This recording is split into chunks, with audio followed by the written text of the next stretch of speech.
Shalom, truth seekers. So, clock time is not the same as luminary time.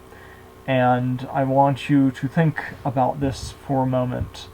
Say, the sun travels from east to west every day and gives everyone on Earth their opportunity to experience the day cycle. So let us examine the day cycle associated with a Sabbath day specifically. And for the sake of this illustration, we are going to say that days begin at dawn.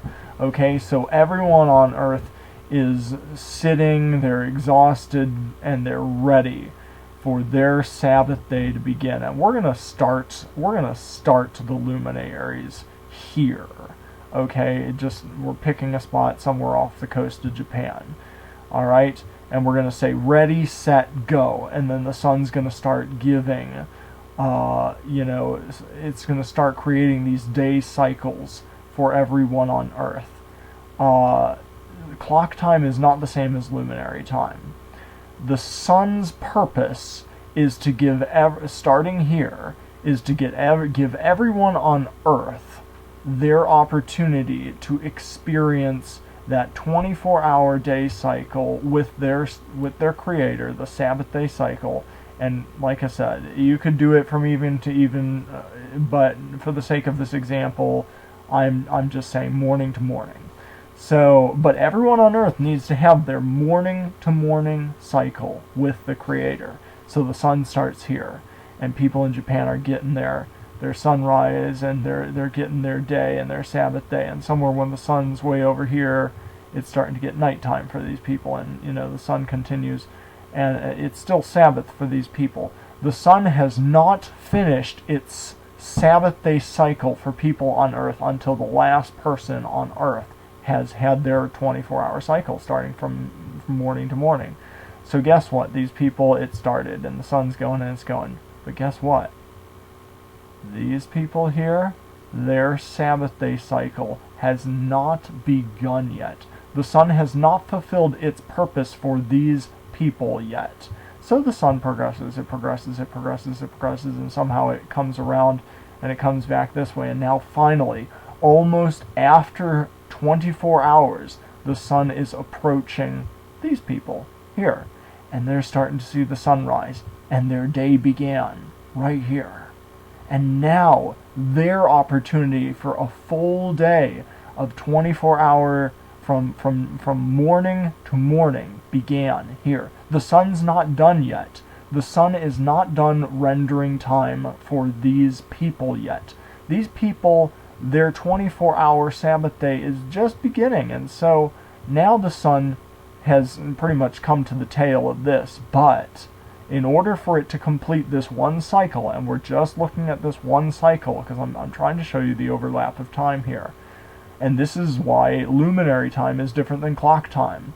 Clock time is running, and so when the sun finally got here and these people are getting sunrise, now the sun needs to continue for these people, and it needs to pretty much go all the way back around, to like here somewhere, where the night for these people has ended and the sun is about to pop back out to give them sunrise.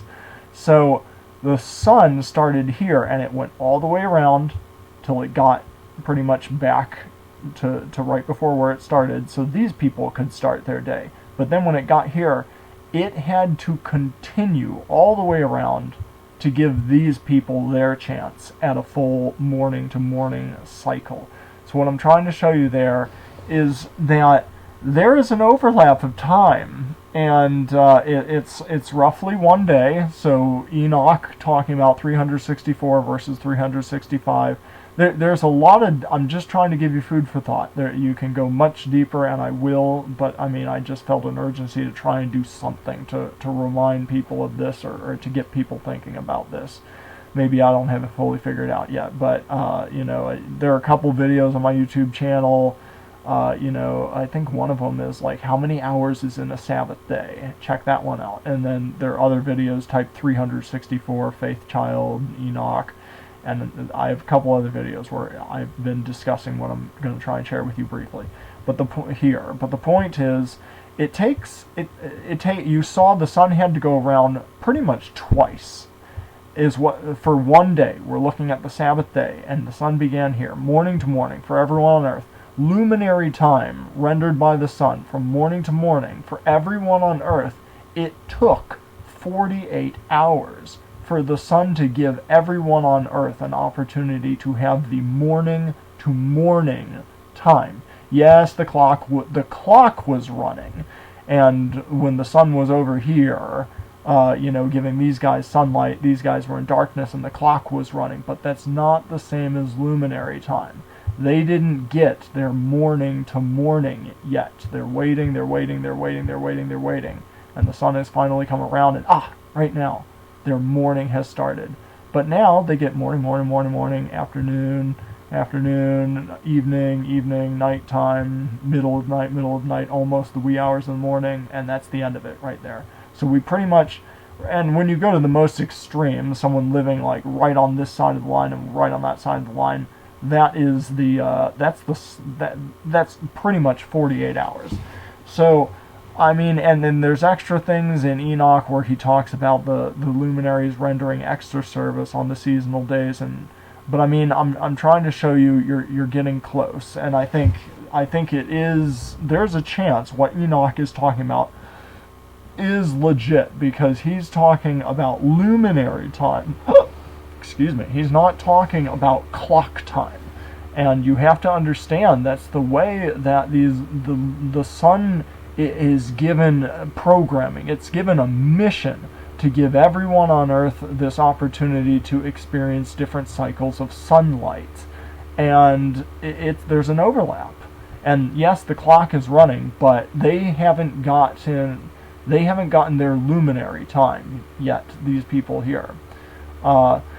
And it's fascinating to think about how much time every week the Creator will spend with us, for the, quote unquote Sabbath. You imagine that you have this nice 24-hour cycle where the Creator has come to, be at holy convocation with his creation for 24 hours.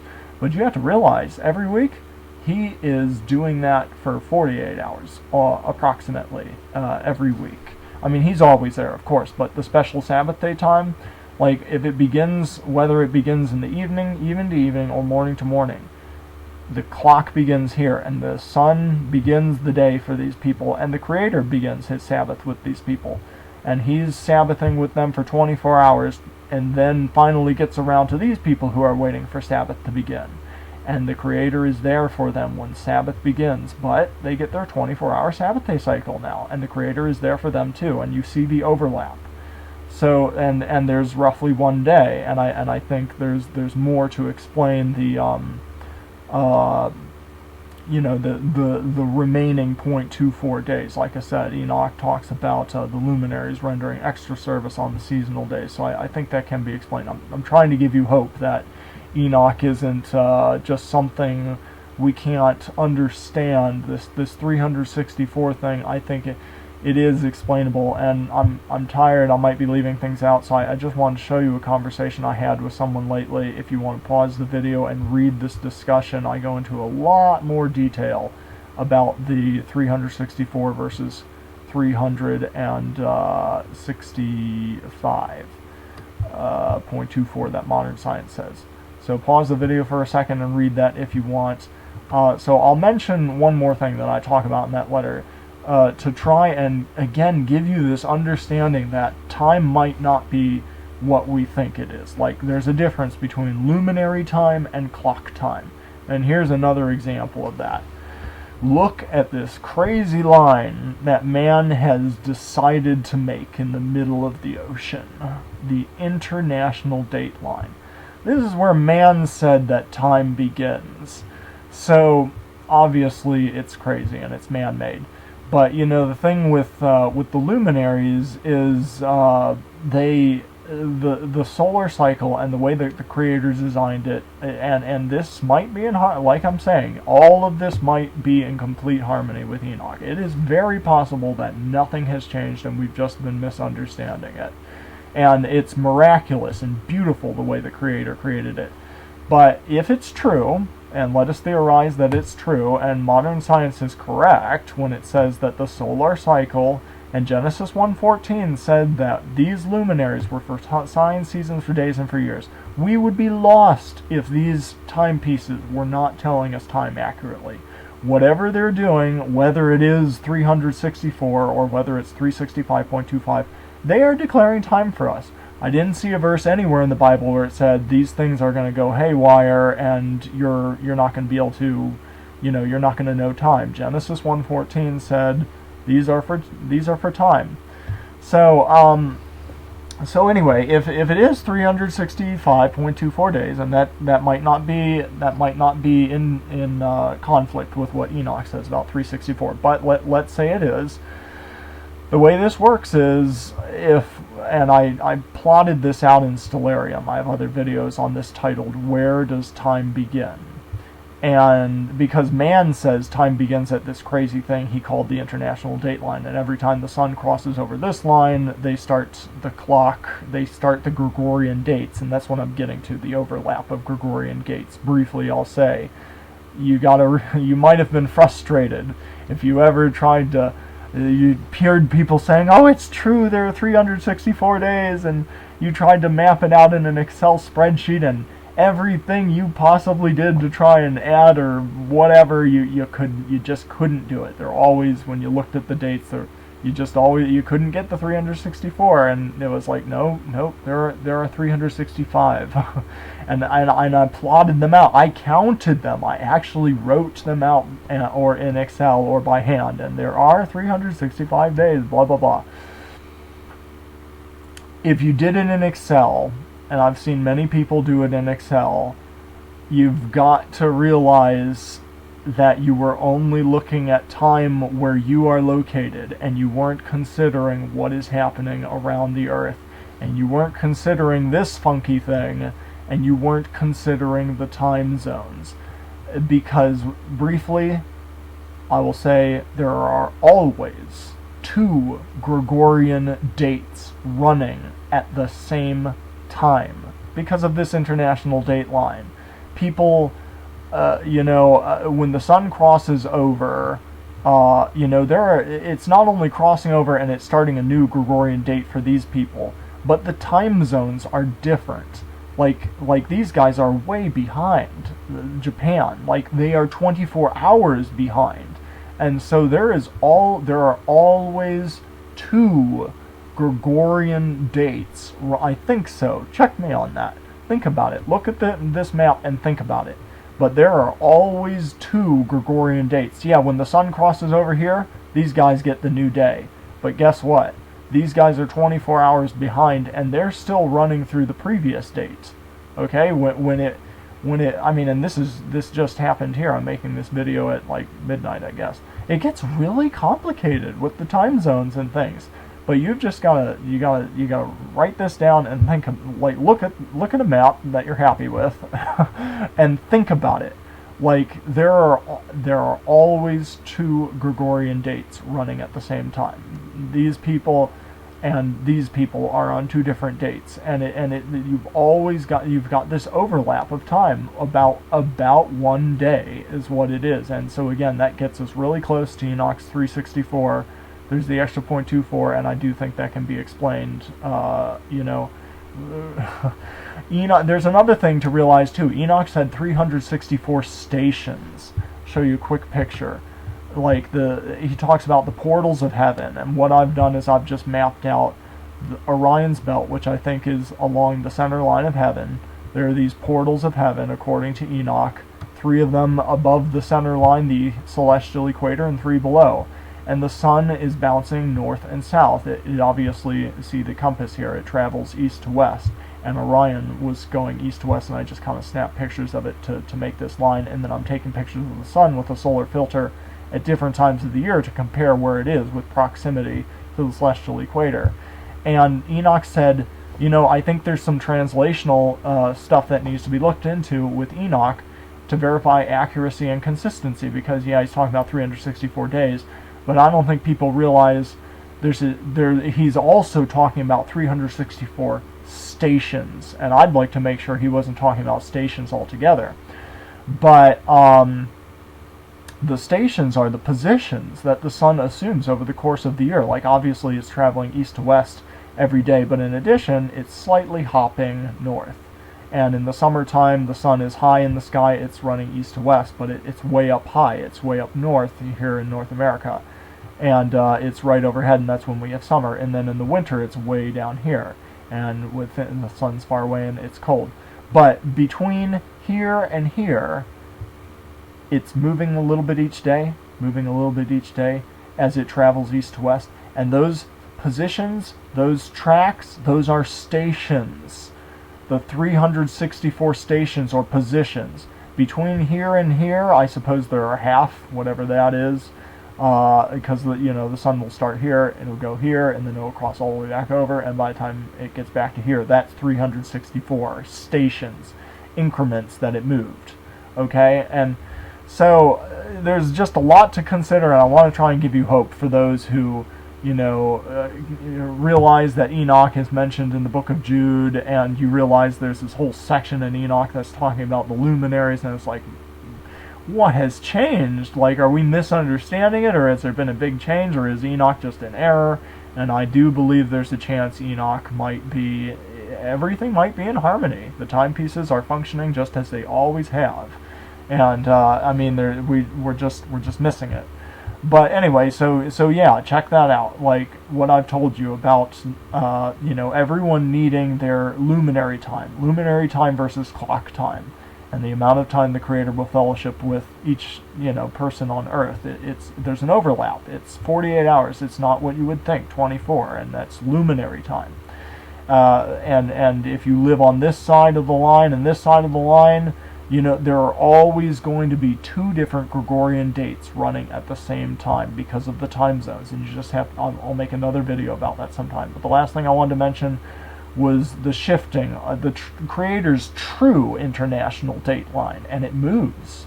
And it's beautiful that it does that, because let me just explain it again. Like, if we theorize, if we say that timepieces are moving as they should be.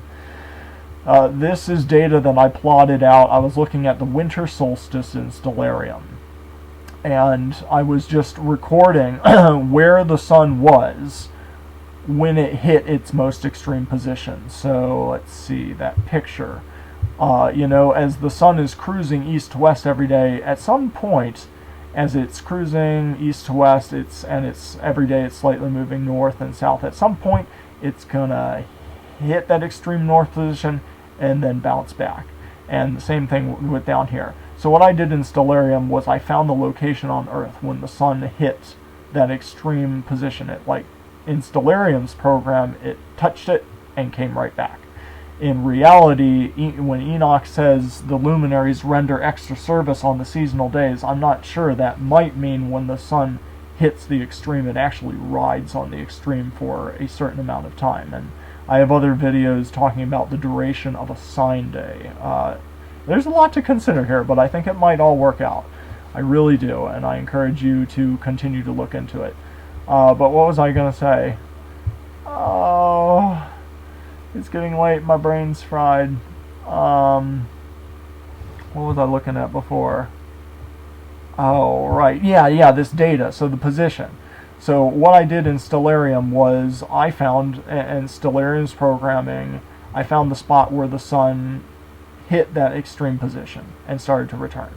And that might not be how it is in reality, but that's how Stellarium was. It gives you an idea. It might actually ride on that track for a little bit, but that's okay. So anyway, it's still, I do believe modern science is approximately right. It seems like the sun is on this solar cycle that is approximately 365.24 days, and everyone is trying to find a way to stay in sync with that. Right now we have the Gregorian calendar that has a leap year every 4 years. Maybe you're on a lunar calendar where you've got a leap month every 3 years. Maybe you're on one of these Zadokite or Dead Sea Scroll Qumran so-called solar calendars that are trying to intercalate a week every 7 years or something to try and stay in sync. Like, All the calendars are striving to stay in sync with this natural seasonal cycle that is dictated. These calendars, and I just made a short video titled "Calendars or the Creator Set Times," and I warn people, calendars is a word that is not in the scriptures. Yellow flag. Like, what's the doctrine associated with this word calendar, and what is the original truth? And the original truth is time is dictated by the exact positions of the heavenly luminaries. And, time is where you are, and you will know what time it is because the heavenly luminaries have struck the time. And these calendars tend to drift around the time that the Creator that is defining by these heavenly luminaries. And they come up with all these rules to try and intercalate, to try and stay in sync with it. But, so, I think you look for the times, you look for the signs, you'll be okay. Time is where you are, and we'll talk about that some other time. But anyway, but this is a beautiful design, I think. And in Daniel, in the book of Daniel, it says he changes the times. And I think that's what you're seeing here. Every year, the man says the international dateline is here. And it never moves. But the Creator's international dateline, I think it's moving. And it's the solar cycle, it seems to be 365.24 days. And that might be no accident, because it never lines up perfectly. You can't put it in a box. You can't try and slap it to some calendar grid and just run with it and ignore the witness of the heavenly luminaries. You have to be watching. Because the way this works is, so I was collecting data, and in 2018 I saw the sun hit its extreme position, over middle of Australia somewhere. But then in 2019 the sun progressed, and you think about that, it took, for the cycle to complete, it took 365.24 days. And it just took, it took this 0.24 extra of the map. Think of it as like 25% of the map. That's what this is approximately. So the next year it jumped 25% of the map. And the next year it jumped 25% of the map. And the next year it jumped 25% of the map. And the next year it jumped 25% of the map. And notice, by the time it came all the way back around, it didn't line up with 2018. It's still different and progressing. Like, you can't put it in a box. And I think that's a beautiful design, because it protects time, as dictated by the signs of the heavenly luminaries. You can't try and just run with a calendar grid and counting and ignore the signs. You will drift from the, and like I said, there are many different ways men are trying to stay in sync with this, but it's a moving target, and there are just so many ways men are trying, like, they've come up with these different calendars for different reasons. They like the way it works out one way or another, but time dictated by the movements of the heavenly luminaries is exact, and all you have to do is watch for the signs, and you have to learn about that. And it takes diligence, and you have to start somewhere, but I recommend diving in. Glean iron sharpening iron from other truth seekers who are more knowledgeable about this kind of thing, but test it. And that's how I began. Like, I heard people making claims, and the Creator's times was just something I was passionate about. It was something the Creator has really put on my heart to want to try to understand. And but when I got started, there were several people that were making claims about the times, and there was so much I was learning, I just had to go along with it. But eventually I realized I needed to test it, and sometimes it took a long time to test, but that's what you got to do.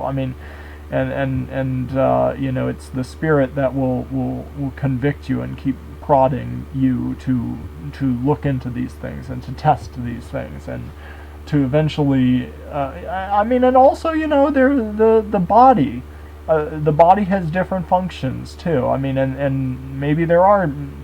I think you need to find peace about but I mean, there might be people that excel in different things. Like there are some parts of the body that are, the group, the church, the quote unquote church, the believers, who might specialize in different things, like languages, like the original languages. People might, and then some might be good in ministering or comforting, or in understanding certain instructions, or in this case, maybe even the times, and maybe that's not even me. But I mean, the Creator's just put it on my heart, and I can't help but just try and share it. And I look for loving iron sharpening iron, and my desire on the bottom of it all is this is just such an important instruction to me, to understand the times of holy fellowship with our brothers and sisters and with our Creator, and I just don't want to miss out on that. And that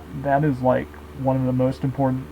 Like, there's lots of things I would like to study, but the Creator has just put it on my heart that's where I need to start. Like, I mean, the only other thing I would say is more important than that is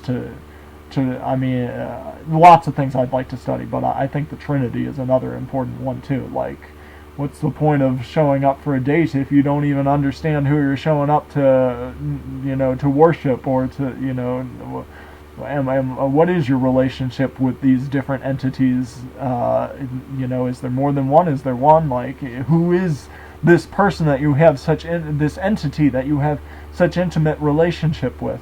But anyway, so have hope. Genesis 1:14 is foundational though, and Enoch I think just helps to understand. But you can look up into the heavens and you can learn these things. A caveman could look up at what's happening around him and realize, oh, there's a seasonal cycle. It gets hot during this time of year and cold during that time of year, and this happens every year. That's the year, and Enoch talks about the year and the seasons. So anyway, I just want to encourage you. I do think there is the potential that everything is in harmony. Genesis 1:14, Enoch, and even what modern science is discovering about. And what truth seekers are discovering. I mean, over the years, who have diligently gone out with a sundial to try and measure the timing of what these luminaries are doing, and so I think it all works out. I do.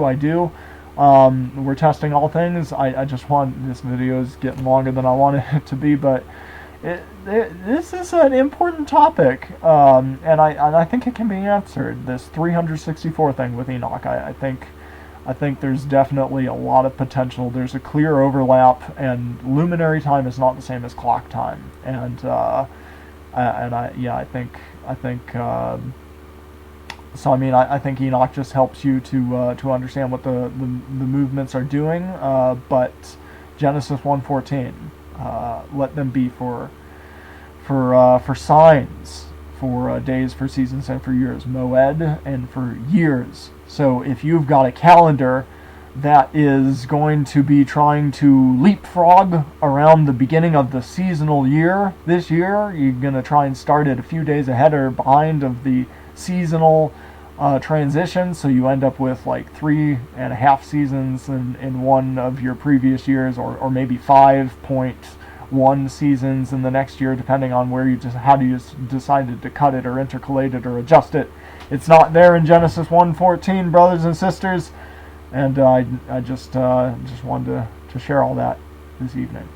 So continue to look into that. I just running out of time here, and I just felt an urgency to try and put some of this information out there. But I will be I will be trying to do more to the point videos on some of these points that were discussed in this video, and try to simplify things and come out with better graphics and things so people can follow what's being said. But I hope you got something out of this. Feel free to email me at avoiceoftruthandlove@gmail.com, and there are Facebook groups also that I've created. I think there's one called Solar Tracking, Genesis 1 for confirming the Creator's time via Genesis 1:14, I think is one of them, and there's another group on Enoch, the Luminary section of Enoch, the Interactive Translation Project, ITP, where we're trying to verify the accuracy and consistency of the translation of Enoch. So anyway, that's all I got for now. So shalom, and may Abba bless you as you continually seek out his truth in love with a pure heart.